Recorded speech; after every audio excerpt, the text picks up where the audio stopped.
Hello and welcome to Sales Tips by Fortreal Real Estate Academy, Nigeria's #1 real estate academy. My name is Raymond Ejoma and I am the lead facilitator of this program. And what we're doing here on this free platform where you're watching this video right now is to inspire you, to educate you, and to empower you, equip you with basic knowledge that will help you learn how to sell real estate consistently. If you're interested in our paid masterclass, haven't gotten enough value from what we're doing here, you can reach out to the number showing on your screen, because you can be rest assured that even though you're going to get enough value from this particular place, this is literally 10% of whatever you can get in our paid program. So if you're interested, do reach out to the number on your screen. And while you are at it, or while we wait for you to reach out to us in that regard, do enjoy this amazing value we're going to be getting in this particular video. And this time around, I'm going to be looking at how to deal with no's. In other words, not no's as per no's. I mean, how do you deal with a no? You know, clients tell you no every now and then in different languages.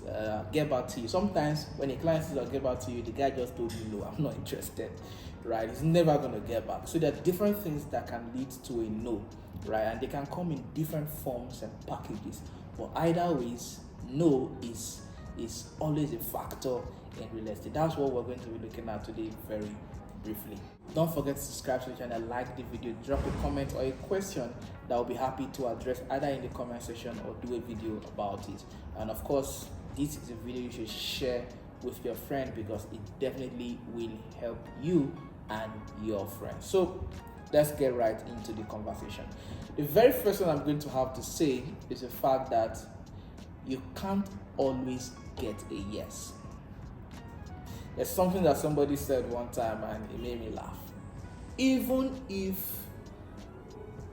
you are selling prosperity, some persons will prefer to remain poor. It is a fact. Some other times, maybe they need the prosperity and you are the only person selling it. If there's another person selling it, maybe they can buy from the person. If you're even selling your prosperity at a cheaper rate, they prefer to buy from another person, because there are different elements to determining whether somebody is going to buy from you. That is where the KLTM formula comes in, right? So you have to understand that people are going to give you a no at some point in your life. And in this real estate sector, where what we are selling is naturally high ticket, right? In fact, for us who are in Abuja, as I speak to you right now, our list product is 5.4 million, or as at the point of uploading this video, our list product is 5.4 million naira. At the point is usually 10 million, right? So it means that you are looking at people who are rich enough or have money enough to even have extra cash of 10 million naira or 5.4 million naira to invest in what you are selling. So what it means is that even though Nigeria is over 200 million people, you are not selling to 200 million people. You most likely be selling to less than 10% of that number. And of course, all of us are sharing that number. So the guy that decides to reach out to you, there's a likelihood that you need to do a good job for you to sell to this guy. So be rest assured that you are going to get a no.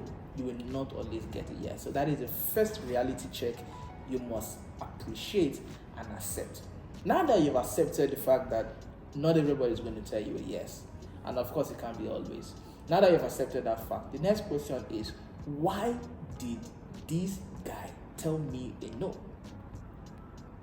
That will not be a matter of the product, his readiness, his trust level with you, his capacity to buy at that particular point in time. I think I'm missing one of them, but basically, is he ready to buy?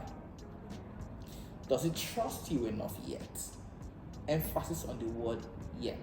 Somebody can tell you a no today and tell you a yes tomorrow, simply because he just reached out to you. At the point he said a no, he just reached out to you and he wanted to trust you more, look at you again, check you out, see what you are doing, check your consistency.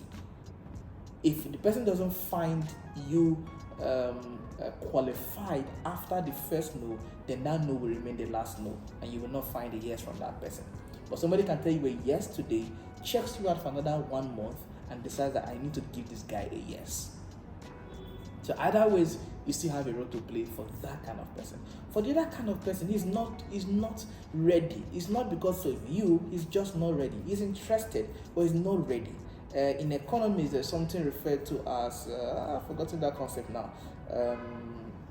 Okay, let me just use a basic language that we all know. Interested or committed. He's not committed, meaning he's not financially ready, right? So it's a matter of, am I interested or I just like real estate. Some persons come with faith, right? But they are not financially capable to commit to that particular need. So yes, that kind of person is going to tell you a no, but the no is not because of you. The no is because they are not financially ready. So you need to give that kind of person time, right? With time, the person will come back to you and it will be a yes. So the next is, I've talked about trust. I've talked about the person's capacity. The next is the product. If they know because of your product, is your product too high in price beyond his or her budget, or not what he wants? That speaks to the issue of purpose, right? So what I need is a commercial plot, and you are selling a residential land, and I can't tell you a yes because it's you, right? Because it is not in line with my goal or my purpose of making this investment decision. So you have to also clarify that and then understand, and for you to be able to look at all of these elements and understand why the no came in, you need to ask the right questions. And in asking those questions, you need to ask questions like, why do you want to make this investment decision? Why do you want to do this?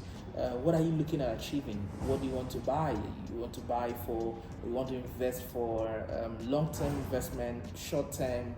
What type of product are you looking at? Residential, commercial, right? You want to keep it for a while? Is it land banking? You want to move in the next 6 months? You want to buy and build? Is it off plan? You want a finished product? You need to ask a lot of questions. As when you go to a hospital, you want to see a doctor. What usually happens is that you don't just walk into the doctor's office and he prescribes drugs for you, right? That's not how it works. How it usually would work is that you have to first of all tell the doctor your problem, which is the diagnosis level. And after you are done telling the doctor your problem, the doctor can now look at you, ascertain everything, and then give you answers. At that point, it is referred to as prognosis. So usually, as a realtor, don't just see yourself as the guy that is selling a product. When somebody reaches out to you, except if the person comes, it's a difference between when somebody walks into a pharmacy and says, I want this drug. If somebody reaches out to you with the pharmacy concept, I want this drug, or a chemist, as the case may be, depending on where you're watching from, right? Walks into a pharmacy, I want this drug. When somebody says, I want this drug, as a nurse, you don't begin to interrogate, or you don't naturally begin to interrogate, or why do you want the drug? How old are you? Those kind of things, right? Again, context matters in this particular example I'm giving, right? So usually the guy just gives you what you want and then moves away, right? It's a different scenario. At that point, when somebody reaches out to you like that, I want this, give the person buys and everybody smiles home. But when the person comes with some form of questions, inquiries, not sure, at that point you need to carry out diagnosis so that you are able to match what you have with what the person needs. That is the matchmaking process of real estate, right? So if you are able to do that, you always would either get a yes or know why you got a no. And even if you don't get a yes today, you can also do your job well in a way that no can lead to a yes tomorrow, right? So how do you deal with a no? Find out who the person is, find out where the person is also coming from, because where the person is coming from with that interest will determine whether this person is even serious or not, right? Imagine you doing a video and somebody who doesn't even have or somebody who is not eating well but has a Facebook account just chats you up, and there's a way we do the ad, and you just click interest, the person just click interest, click the link, and then boom, you get a message about it being interested, right? The fact that the person sent you a message showing interest doesn't mean that the person is going to buy from you, so you don't consider that as a no. Rather, you look at that from the basis of the quality of this particular person. So it's important that you find out where this person is coming from. Ask pre-qualifying questions to determine whether this person is ready. Does my product match? Is the person capable, or the person cannot afford it, or do I get what the person can afford, and all of that. If you are able to determine all of this and look at this critically, it will help you see that the no they are telling you is not because they are rejecting you. The no can simply be because either they're not ready or it's not what they need. And if it's not what they need, you get them what they need.